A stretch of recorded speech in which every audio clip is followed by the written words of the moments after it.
guys, may mga lagay na Panaflex. Kaya tatakpan na siya. Kasunod yan kulay na sticker.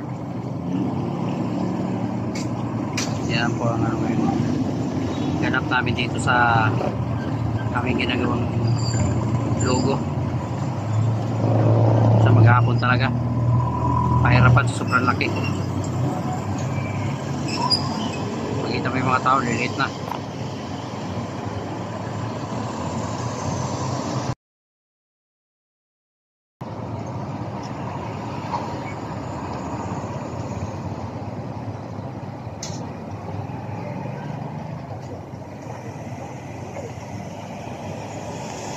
Sa pang-apat, tututusin yan, nasa pangatlong palapag.